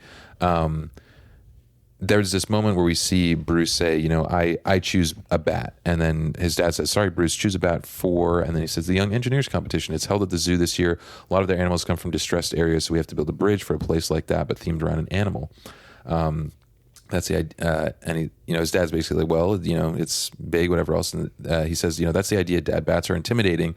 I made the piers super high, reinforced them, see their gates all along. And his dad is like not so sure about it. He says, I just wonder if that's really the best strategy for a place in need. Intimidation, it'll make people feel safe, protected, and it's strong. I tested it up to 30 pounds. And, his dad says, great job. I'm proud of you. But it's basically showing that this first iteration, that it is about intimidation, about fear, which also shows up in the way that he's trying to be Batman in the beginning as well, is maybe not the best way. And there's actually literally the question on the next page, as Bruce is kind of trying to figure this out. He says, this is all wrong. What are you doing, Bruce? Right. It's so cool seeing the parallel between exactly like this school project when he's a kid, and then the project of creating Batman, the persona, when he's a young man. And we see him saying, this is all just bullshit theatrics, the face paint, the voice distorter, the silicone fangs loaded with paralytic, and the gun like this. And we see him like he's burning all these things, burning the gun. They're street criminals. They're desperate. It's not enough. Batman has to do more. Think bigger. And we see him like in the gym, trying to build himself up. So it's he's learning all these skills as well. Like we see him doing like welding or something like that as well on this. But then we see him kind of go into this other version of him, right, where he's doing like the super sleuth detective type of thing. He's saying 80% of illegal weapons, ride this certain train into Gotham, the Orange Blossom Special. The gangs in the road get almost all of their guns and pills on this train. All of it goes through these checkpoints that are run by the Maronis and the Falcones, which are who we were talking about earlier. Yeah. It's all these pages with the flashback of Bruce talking to his dad about this bridge that he's building. Really interesting, sort of insightful conversations about his character too. Yeah, definitely. We get this kind of like fun scene where he tips over this truck where he's like standing in front of this like 18-wheeler that's coming at him, and you see this car like come out of like that. Actually, this is one of the panels that I took a photo of. This like little like cool like.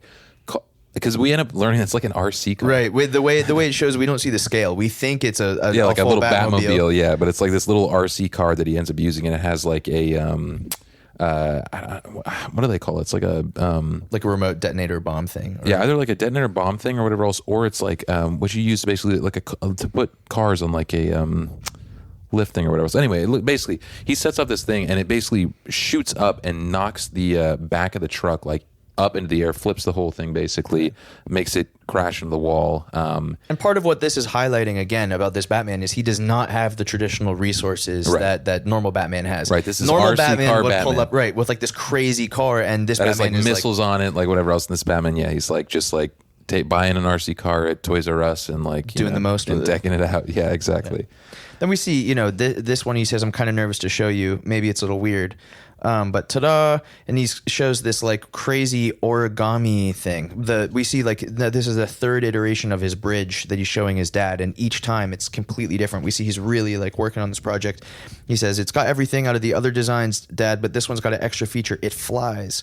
The dad says, "Come on." He says, "Really, it's lightweight, foldable, so it can be dropped from a plane and parachute down, so that people can just set it up themselves. There are instructions here on the flap. See, it'd be a tool to use however they need. They don't have to rely on the powers that be to set it up. It makes the bridge theirs so that they can use it for aid, for defense, you know, or even for offense. So we're seeing that, like, again, it's like it's some of it is a little bit silly, maybe a little bit of a stretch, but it's like it's showing that the whole idea of coming up with this Batman persona, he goes through these. Yeah, he goes through the first iteration, which is like intimidation, like fear, whatever else. Then he goes into like adaptation. That's like his second version of this bridge, second version of Batman figuring this out, and then the third version is like all of these things all together that can become this thing that I mean this whole bridge idea is like insane. And importantly, it's a tool for and of the people, which is again the whole idea of this Batman. Whole big thing, He's not this like billionaire that is here like doing it all for them. He's supposed to be like down and dirty with them, he's inspiring part of, and again, them. that's like the other thing is like his whole kind of like learning experience of like going around. Like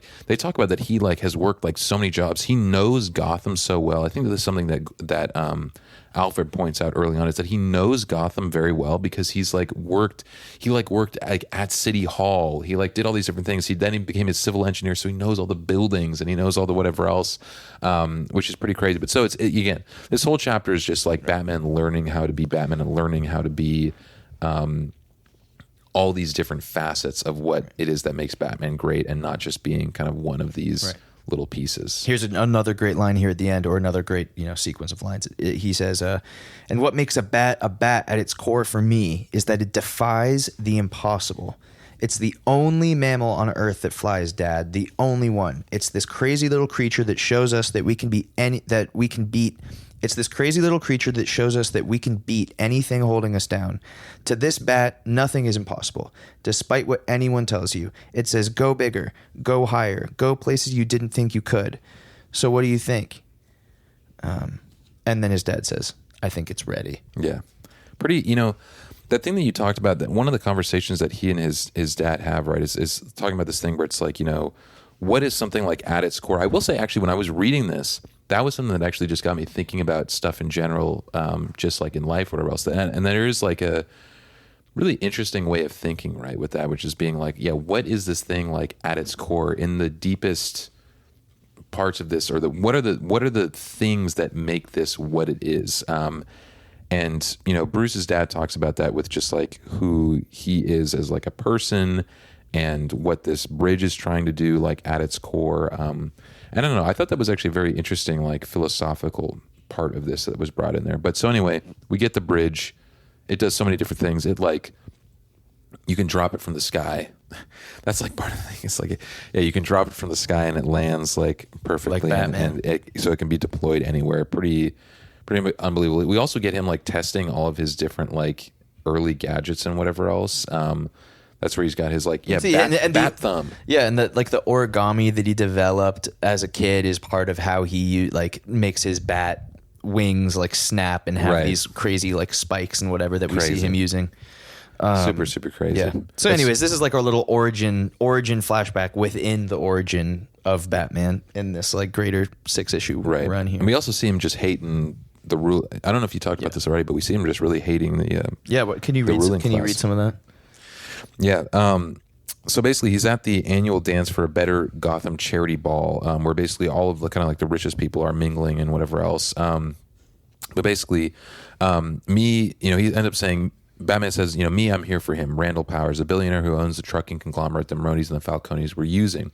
In the news, he was horrified by what I exposed, vowed to support new regulations on his trucks. But I hear him logging Max Mooney, head of the Gotham, Gotham Department of Justice, against tighter transit laws, promising money. It takes everything in my body not to bust through the skylight and put him on the dance floor. Instead, he's listening to all these different people. One of the guys who's on the Gotham EPA, the chief of the Gotham Environmental Protection Agency, is dealing with William Acme, who's one of the biggest polluters in Gotham. All of these different politicians and whoever else are down there basically, again, this is like classism, right? Classism versus like everything else, where it's like these people have these things in common, and even if they're publicly fighting for different things or whatever else, the money, the power, the influence, whatever else keeps them tight knit. They're tighter knit to each other than they are to the people. Right. which is one of the big problems in Gotham. Right. And then this is this story is really starting to draw parallels between now and it, and this is where we start to see these writers like really starting to build their thesis of like what their commentary is going to be. And again, it really, as we see this building, this is really a Batman that's about classism. It's about wealth. It's about inequality. All of the, and like an extreme reflection of what's going on in, our world today.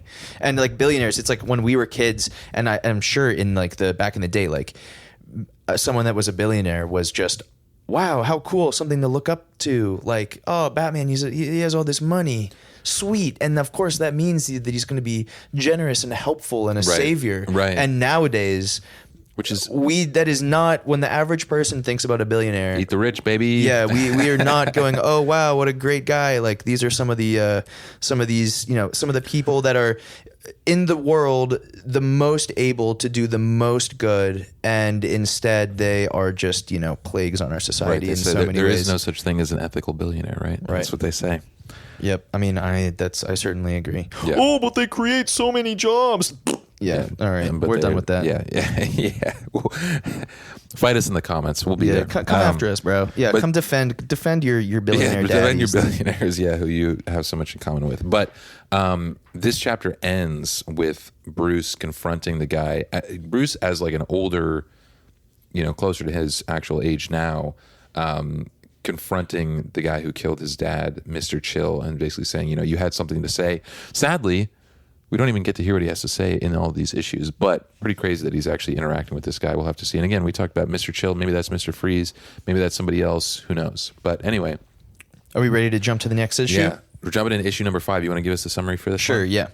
So in this one, Batman meets Roman Sionis, Black Mask, on a rooftop to finalize their deal.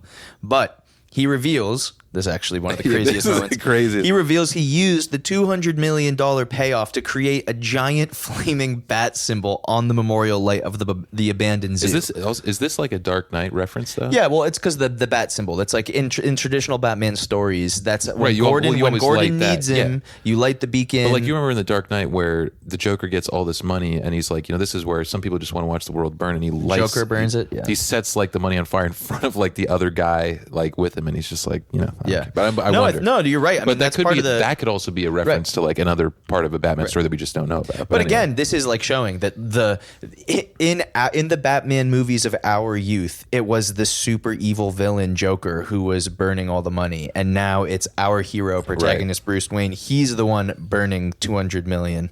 But yeah, so he burns $200 million just to create this giant bat symbol in the sky, which also is like in this this beacon that they light is the memorial of the event where his dad got shot, which is another thing. It like ties the bat signal into his actual like lore and origin and everything. But so anyways, he reveals he used the $200 million payoff to create a giant flaming bat symbol, the memorial out of the memorial light at the abandoned zoo. The deal collapses instantly, triggering an all-out rooftop war. Bruce is overwhelmed, beaten, stabbed, burned, and thrown off the building, barely escaping with a parachute before Gotham's police and helicopters begin hunting him through the streets. Barbara Gordon corners him and unmasks him, but she hesitates when she's got her gun on him, and Bruce is just like, do it, shoot me. I don't give a fuck. Emo. So anyways, she doesn't do it. She lets him escape, into the sewer grate or something. Meanwhile, Black Mask hijacks Batman's own camera feed to broadcast his nihilistic manifesto citywide and floods Gotham with crates of guns and masks. Alfred returns to the Batcave to find Bruce barely alive, refusing to help him, and walking out as Gotham spirals into open chaos. Let's jump in. Yeah, this is really where it heats up. This is the issue for me where it really hooks me. Okay, we're out of backstory. We're into like the action of like right now. Yeah, so crazy. I mean, if we're actually talking about like he could have just like given the $200 million to like somebody else. Yeah, he didn't have to burn it. He didn't have to burn it. But this is a big moment where he's like big middle finger to Black Mask, to all the secret Illuminati billionaires that are trying to buy Batman and whatever else, and shows that he's not going to spend it on gadgets. Like we see, it's like I'm going to show you how I spent it, and he's like, on what? Cars, planes, bat computers? How much of it did you have to use? He says all of it. Whatever.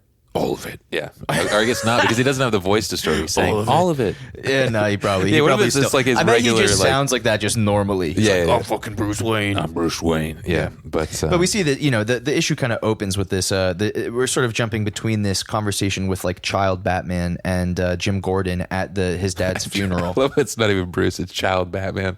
Yeah. Did I say child Batman? Yeah, but I like it. But anyway, but it's a conversation with they're Jim one in the same. Okay, they're one in the same. They are one in the same. But this is at child Batman. His dad's funeral. Yes, his dad's funeral. But anyway, he's talking to Jim Gordon. Yeah, he is. He's very brooding. But you're saying your dad was, someone who look at me. I'm not much good at this. I just wanted to say that I've seen a lot of brave acts in my life, but I haven't known very many brave people. Your dad, he was the sort that's shown with it. I see that when I look at you too. I'll let you go now, but I also wanted you to know that they're going to tear down the zoo, okay? And Bruce says, what are they going to put there? He says, I don't know, something practical, I'm sure. But you don't have to look at it again. It'll be gone for good. And he ends up saying, Bruce actually ends up like calling back Gordon after that and saying, right, Mr. Gordon, stop, Bruce, what is it? And he says, I don't want them to knock down the zoo or turn it into something practical. I want something there that makes everyone look like you said, something that shines, right? Which is the idea of this memorial, right, that they had before.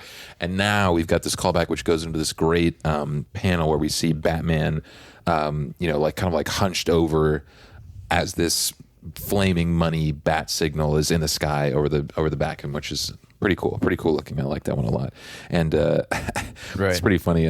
Roman or Black Mask after that just says, that is one ugly bat. Right, because it is like a big square rectangular it's bat. Like there are very few actually points on this bat to indicate that it is a bat, but it's there. Yep.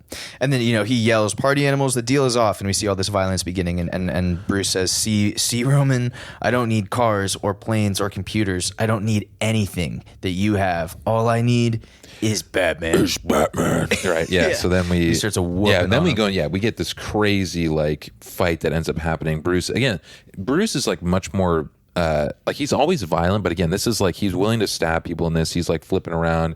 This guy whose hand he cut off earlier jumps onto his back and is like, oh, it's payback time. And then he shoots all the spikes out of his back. And so this guy is like, he's literally in the middle of a fight, and this guy is like impaled on his back. Yeah, it's crazy. He's saying, I'm stuck, get him off me, please. Like this guy's saying, please, sir, put me down to Batman as he's like impaled on him. It's pretty insane. But ultimately, Batman just gets wrecked. They tie him up. Yeah, they dislocate his shoulder. They flamethrower him. They take his own axe off his chest and start smacking him with the axe. They throw him off the building. While he's falling through the sky, they're shooting a minigun at him out of a helicopter. It's insane. I mean, this whole thing, one of the other like big moments here is that Batman's like saying, he also gets hit by the police car. I'm sorry, I didn't even realize that. Like he's standing in the street and she just runs right into him. It's crazy. It's this whole thing. But so one of the other things that happens here though is like Batman is talking to Roman when this fight kind of starts, and he basically says, all the crime that's going on, the murders, it was manufactured by you so your boss could profit. You don't care how many people die. And then Roman just says, nope, fortunately though, you do. And this other interesting thing, again, this shows this moment about Batman, is that Roman's party animals, they start firing on each other. And Batman is like, basically, he's like, what are you doing? Everybody get down. And so he ends up basically, even in that moment where he's fighting against these party animals, he is telling them all to get down once they start firing on each other. Then he gets trapped in this. It's kind of funny that he ends up getting trapped in a net. But yeah, he gets trapped in a net. Then he gets stabbed, beaten up, whatever else. They throw him off the roof, and it's a whole crazy thing. Wild. Then we also, another really crazy moment is we see on this broadcast to the city, right? We see, Black Mask has this crazy monologue, which I'll read some of here. He says, hello, Gotham. My name is Roman. A little about me. I grew up on a pig farm. Humble beginnings, I know. One of my jobs on our farm was to kill the pigs when the time came. I used one of those captive bolt pistols. 5-inch pin, right in the head. Most of the time it was just thunk and down they go. But once in a while, on rare occasions, the pig would have this spasm. Not of pain, but of joy. It was wild. It would let out this moan and shiver, and it'd even smile with blood spurting out of its head. I learned later on that this only happened if the pin got deep enough to hit this tiny little spot in the brain called the hedonistic hub. And that only occurred if the pig didn't tense up when the pin hit, but just relaxed and accepted it. If the pig did, the hub would literally flood the last bits of its brain with total unchecked pleasure. This split second of ecstasy that only came with the acceptance of death, which brings me to now, this moment, because, come on, we all feel it. The big guys, They killed the world a long time ago. And yet they keep us all slaving away with the promise that it's all still alive. I mean, admit it, you can barely pay your bills while their money makes money. You drag recycling to the curb while they ride in private jets that tear the sky apart.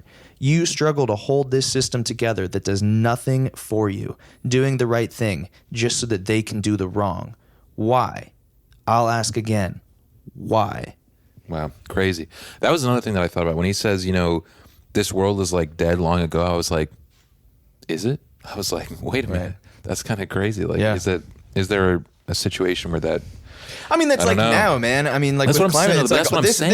this is where the That's comic. literally what I'm saying. I was Right. like, this. It feels like I'm like, bro. Like, is that like what this is right now? Where it's like again, And a lot of you that know? stuff we see, like going on, like talking about while we're dragging the recycling to the curb, like that's a direct reference. And this isn't even a conspiracy. This is just true. That like when we were kids, all of it was all reduce, reuse, recycle. We're Right. gonna like sing little songs about it. Like all the cities are recycling. You guys have to sort it. If only we throw away our plastic, we can save the animals. And it turns out that all of that was literal like lies and propaganda paid for by these massive conglomerates that were filling all our blood with microplastics and whatever, which they knew what they were doing the whole time, and they knew that if they could put the onus on us as individuals to feel like it was our responsibility. Our responsibility to save things. Right. When really, they're the Really, ones it's who are them. absolutely Right. like you, like spending your whole life. If you spend your whole life recycling, Being vegan, not eating meat, Everything. don't drive a car. It's like not even like a tenth of a company, probably even like a millionth of a company would like wipe out everything you've done your entire life in a day. There's some pretty crazy statistics that we could look up. I mean, I don't know. We don't need to. You go and do some research on this if you're curious. But yeah, it's really obviously we as individuals also can move the needle a little bit, and it's important that we take collective action for this stuff. But really, we're not going to fix us doing something about plastic is not going to change things until Coca-Cola decides it's done with plastic. That's you know what I mean? Like at Coca-Cola in the comments. Yeah. Delicious, but fuck you. Stop filling us with microplastics. Yeah. Anyways, the this is really where the comic is making its points and starting to really drive this home. And this is when the villain is starting to monologue things sort of directly at us, the readers, Right. And here we go. We see at the very end, we see Batman. Normally it's Alfred whose job Patching is to him up, stitch up Batman, but we see Batman literally stitching himself, putting the needle through his own skin. And we see Alfred show up and he's basically like, dude, I am not helping you. He's like, you're crazy. Why did you do that? You're goodbye. I'm never helping you again. Yeah, literally. And just know what's coming next is on your head. And again, I love this. Another little like panel. I'll give two quick little panels that I actually love in this issue before we start to wrap it up. But we have to finish Black Mask's monologue here too. Oh, finish the monologue. But first, finish your thing I was first. going to say, so one is the little thing that says bats are highly infectious. I love those little things. And then one of my little like favorite panels in here is actually in this one where when he's falling off the building and like his parachute tries to open, and there's this little moment where it has like the whoosh of the parachute overlaid on the background of Batman falling. That's also a great panel that's in there, and just like a fun little shout out to Scott moment. Oh, for sure. But give us the rest of the monologue. Right. So, I'll reread the last line, right? So, you struggle to hold this system together that does nothing for you, doing the right thing so that they can do the wrong one. Because all those ideals, those dreams you're toiling for, they're dead. Progress is dead. History is dead. Truth is dead. So how about we all just admit it's dead and relax so the pin can hit that sweet spot? Let's all live in that one split second of ecstasy. Feast on the giant's scraps. And because Batman turned down his invite, I'm offering invitations to all of you. Hundreds of millions of dollars, all up for grabs. Welcome to the party, Gotham. Yeah, this is crazy. I mean, I will say I did not expect this to go like this. Right. And that's dun, dun, dun. Dun, dun, dun. That's the end of issue number 5.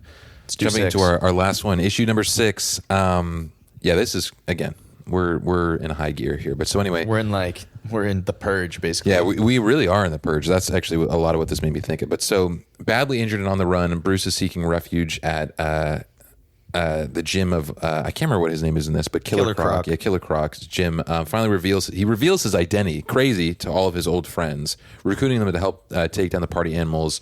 Meanwhile, Gotham is descending further into chaos as Black Mask is unleashing his pay for violence network, offering massive, basically it's a bounty system. We'll go into it, but massive bounties through his crypto system. With help from his group of people, though, Bruce is infiltrating Sionis' yacht, destroys the server that's on there. There's a local server which crashes the entire network that's going on in Gotham. And in a brutal final showdown, Batman defeats Black Mask, but at great cost. Just as he's about to drown, though, Alfred returns to save him, hinting at this reconciliation between the two of them. And then the final page reveals a chilling new threat. That billionaire Joker that we saw before is still here, and he's got this again, we can't even go into it, but it's like he's got this whole crazy skin thing going on. There's like a baby growing out of him, and he references unleashing Bane, which is so. We're gonna have to read more of this one for sure to see what all these guys look like. But pretty crazy final chapter here. Him rolling up and just telling all his friends that he's literally, he rolls up, Bruce, what happened to you? Did the party animals? Oh, why? Oh, because I'm Batman and I need your help, right? Crazy. And we get this great photo of all the kids. Yeah. With the Riddler still with his glasses on and everything like that. It's wild. But yeah, we see in these we see this flashback to Batman having traumatic dreams of having a sleepover with all his friends. His friends are teasing him about him and Selina's, maybe crush on each other. And then someone comes up with a gun. His mom ends up jumping in the way of the bullet, getting shot. He wakes up screaming. And then, the good news is his mom is still alive and he gets to go snuggle up with her and whatnot. The good news in this one, unlike all the rest of them, were, again, yeah, I will say moments like that where it's like, yeah, Batman, he must have been really pissed in those other ones for sure, man. Nobody around. That dude is real isolated. Right. He just wakes up and cries. Not that this one's not real trauma, but that one was definitely some kind. Yeah, scary stuff. So anyways, now we get to see these masks, right? Because all these crates have been dropped throughout the city of all these party animal masks, and we see all the citizens kind of wandering around and picking them up. Wasn't there a movie like this also? There was a movie that was about something like this. But anyway, go ahead. But it's like basically we see it's like basically all the masks are these VR headsets, VR basically, goggles, yeah. Which is another thing very, real nowadays, to our yeah. crypto, and also a whole, people getting involved in these really exciting sort of manipulative. And it's doing Face ID stuff. Right. Shout out, but also I hate you. Please die to Plantier. Right. Yep. Very much again nowadays. Google that. Google that. Look into that. Google Palantir. Just. I'm gonna say it. I don't normally cuss on this podcast, but look at that shit, bro. It's fucked up. All right. Anyway, it's insane. Yeah. Anyways, what we see is in the display at the bottom it says total crimes committed and $0. And you can start earning. Yeah, you can start earning. A robbery will get you $50K. Arson will get you $100K. Assault will get you $150K. Murder will get you $250K. IDing potential targets. ID James Gordon, high value. Murder the mayor. You get $1 million. Yeah, it's crazy. So what we end up seeing in this moment is that Jim Gordon and Martha Wayne are out in the city trying to do what they can about these situations, but they end up seeing all these people going after these masks. What Black Mask did is he basically dropped all these masks, and not only the masks themselves, but a bunch of guns. He was like, crates it's and crates time, of guns. Get it rolling. It's going to be happening right now. And so we end up seeing them in this crazy situation. Jim Gordon has to pull out a gun. Somebody that we also see in this chapter, actually, who we haven't brought up before, but is kind of like a side character, is Alfred's daughter, who he has tried to interact with kind of multiple times. We end up seeing that they have a very complicated relationship. She doesn't want to, she feels abandoned by him. She does not want to talk to him. Basically, she's on the train. She ends up getting this emergency order on her phone. It looks like she's going to get kidnapped. And then, it's looking pretty dire for everything.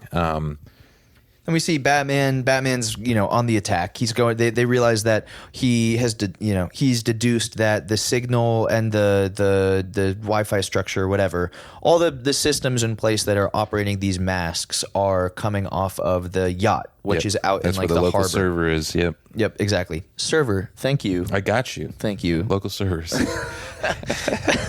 But we see that the Penguin has this little plane, and he's like, "You're fucking Batman." You didn't think maybe it was something panels, to mention. By the way, these are great. The way that he's yelling at him, being angry about this, is actually done so well. Love that. But he basically says, dude, I'm not going to be able to come get you if you do this. And he's like, whatever, I'm going. So what? Yeah. So he jumps out of the plane, falls down on top of the mega yacht. We see this like evil DJ guy with the also hilarious moment coming up. So go ahead. As you were saying, he jumps out on the DJ guy. There's the DJ guy who has these tentacles coming out of his head, which we have not had explained to us and yet. Maybe we'll learn more in further issues if these guys are hopefully. aliens or whatever. Black Mask seems to be human. Some of his henchmen seem to be not human. Yeah, cannot tell. But anyways, yeah, Batman. We see him at his DJ booth, and he's looking up at this guy, and he's like, "Huh?" Batman just boom, fucking crash lands on him. Flattens him, whatever, chokes him, puts a life jacket on. He beats the hell out of him and then puts a life jacket. This is actually probably the most comedic part of this whole thing, but he puts a life jacket on this dude, kicks him off the boat. We see the guy, like, again, he would be like drowning if he did not have the life jacket on. We also see the little like kid. Murder kid. He's running up, I'll kill you, I'm going to cut you. He's got a knife.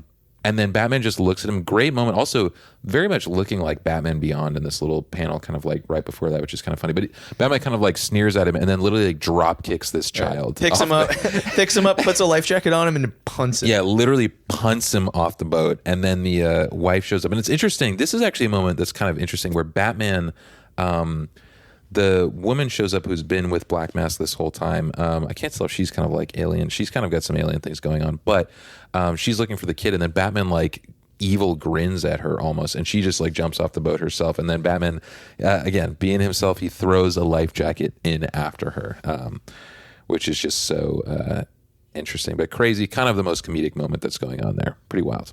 Right. It's wild. So then we cut back to the scene of Barbara and Gordon in a face-off with these civilians who now are part of the party animals. And basically... armed with AK-47s. Yeah, all they got AKs. All their bargaining here is crazy. So we see, you can threaten us all you want, but Mayor Gordon and I aren't giving you these masks. Back away.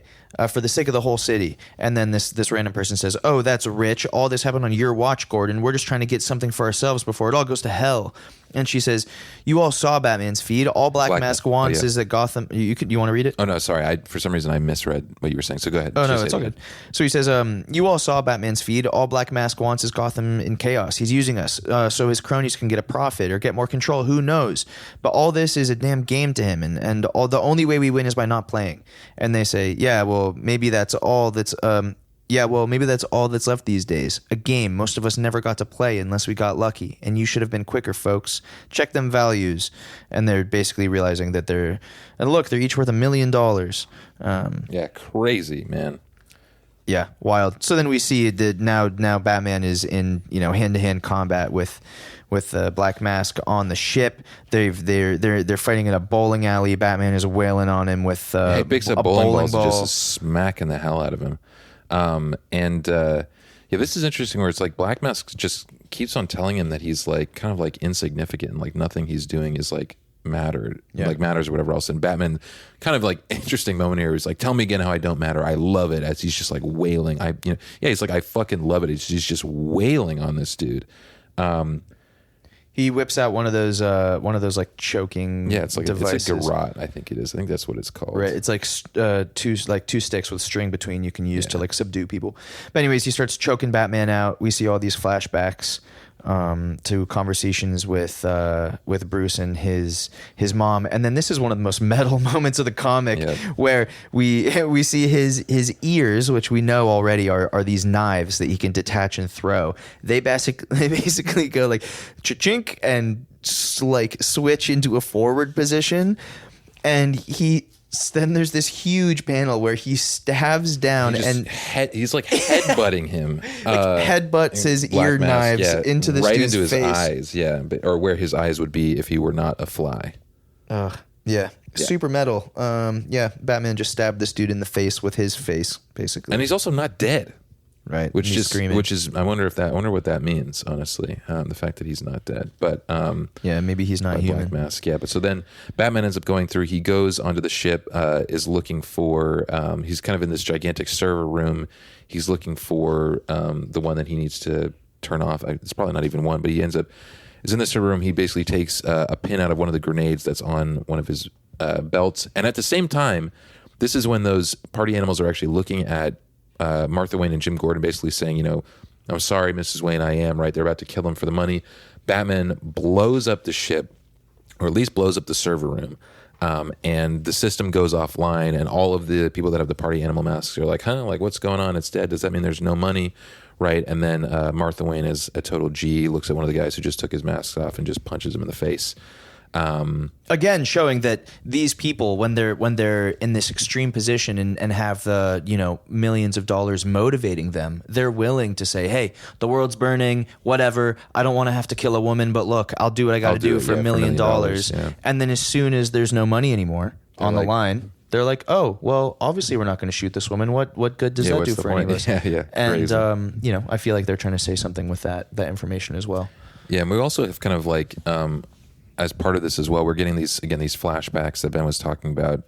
Bruce's mom, with these flashbacks, we also get this great quote from her where she says, Bruce, before you go to sleep, I want you to know I'm proud of you. What you went through, you'd have every right to say to hell with it all, live angry or afraid, but that's not who you are. The way you got back out there with your friends, what you said to Jim at the funeral, because the other things you can do when bad things happen is use the pain to be even more determined, more hopeful.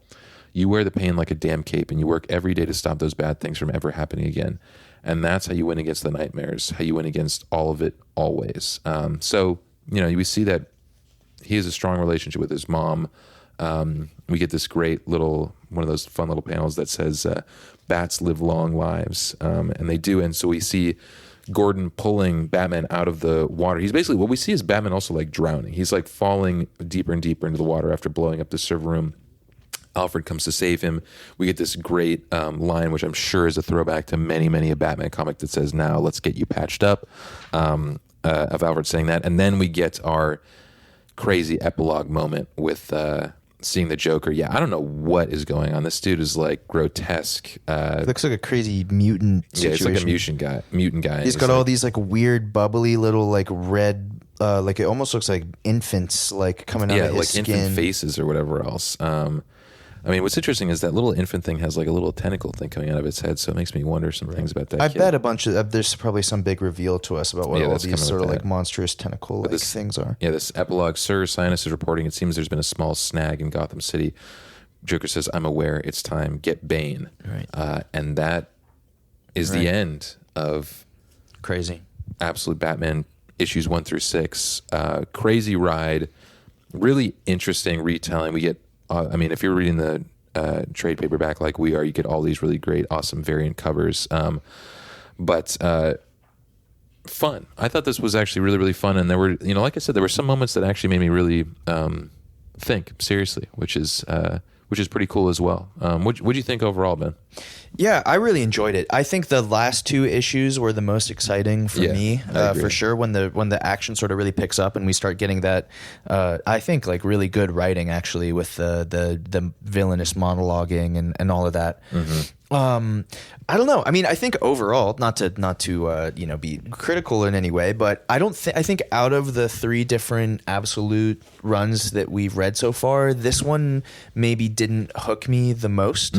Maybe that's just because I think a lot of this is maybe for your diehard Batman fans. Sure. And a lot of this is like exciting payoff and subversion that'll, get them really excited.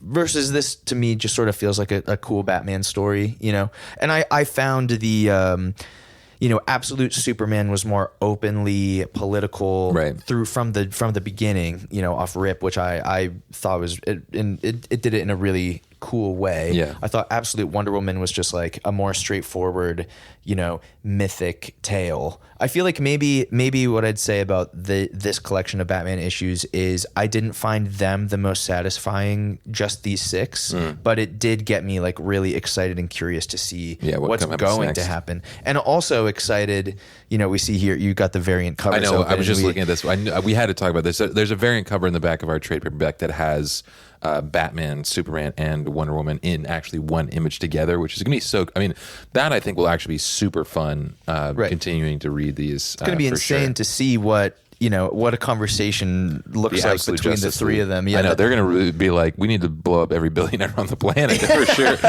Yeah, they're all gone. Yeah, better get your net worth down to 999 million as fast as you can. It's going to be a problem. They're coming for you. Yeah, crazy. If only we can only wish.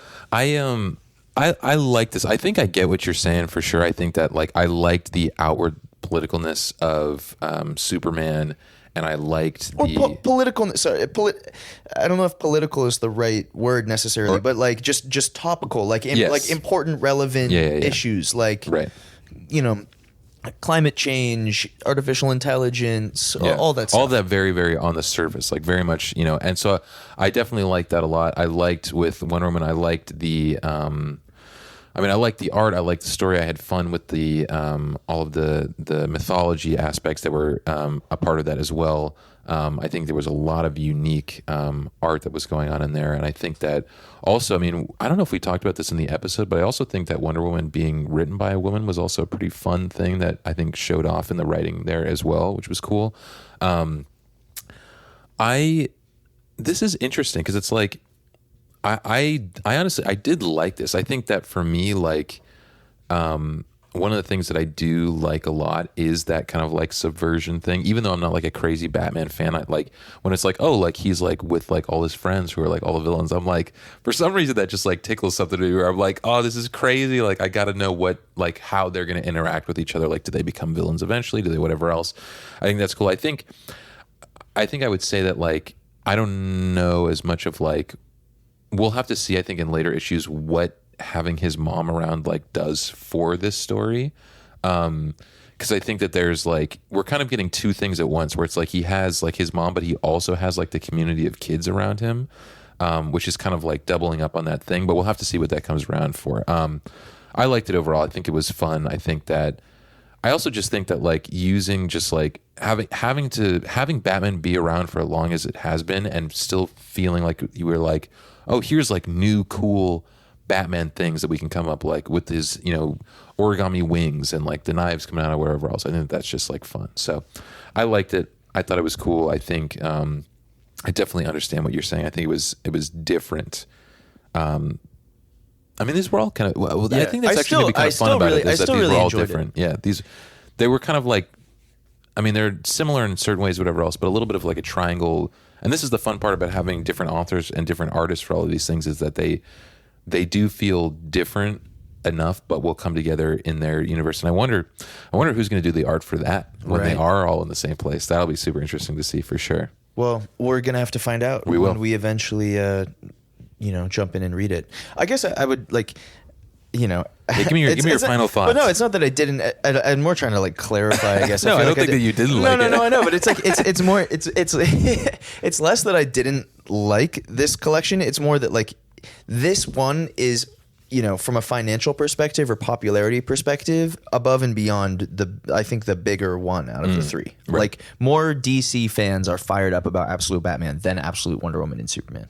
And I guess that's all I'm saying is that I maybe didn't quite feel the same way. I'm definitely more drawn. If anything, maybe I'm most drawn to Wonder Woman just because I liked kind of thinking that myself. I liked the just the straightforward Greek mythology of it all was really cool. But it's either way, so dope to read all of these and cool to learn about. To be clear, these were all like super fun, and you should go read all of them and let us know what your favorites are. Honestly, I would love to like, not that anybody's commenting right now, but if you do, you should comment about this, and I would love to see that, and I'll talk to you about what your favorites are. It is cool talking to we've had more and more people in our different communities slowly starting to listen and check out the podcast and talk to us about it, which is cool. Yeah. And we'll see what ends up happening with it all, and we're just excited to be reading these books together and talking about it. It's a good time. But actually, one of our listeners recommended the next book that we're gonna read. So we're doing some fun stuff that I'll maybe know some more history about, or like some extra whatever fun stuff. But yeah, we're going into manga. Our first manga. We're gonna read One Punch Man. One Punch Man, which I've seen. It's crazy that this is gonna be one of those things where I've seen an okay amount of anime. I'm not like a super anime fan, but I do like anime. We talked about this I think a little bit before. Definitely like grew up on Naruto for sure. And I've watched the first 2 seasons. The third season just came out, but I've watched the first 2 seasons of One Punch Man. Super fun story. And actually, now that I'm thinking about this, I think a conversation that you and I had back like in college when we met, I think we talked about One Punch Man during one of our hangouts with your friend that we were hanging out with. Leah. Yeah. Shout out Leah. Shout out Leah. But crazy. Anyway, One Punch Man. That's what we're reading next time. Be There, Be Square. It'll be volume 1. So it won't be trade paperback type situation. I mean, I saw on the back it sort of says chapters. I think it's a similar thing where it's like in six chapters, but I don't know if they're sold. We're gonna do some research. Yeah, we got to get our dossier prepped. You know what I mean? My first time reading a manga, reading right to left. Yeah, it's gonna be super cool. It's gonna be super fun. I read some manga. Like I said, I read some Naruto when I was younger and read some other things, but this will be fun. So be there or be square next time. One Punch Man. We're doing it here on Kick by Comics. Yeah. Love you. Bye. Peace out, everybody. Peace.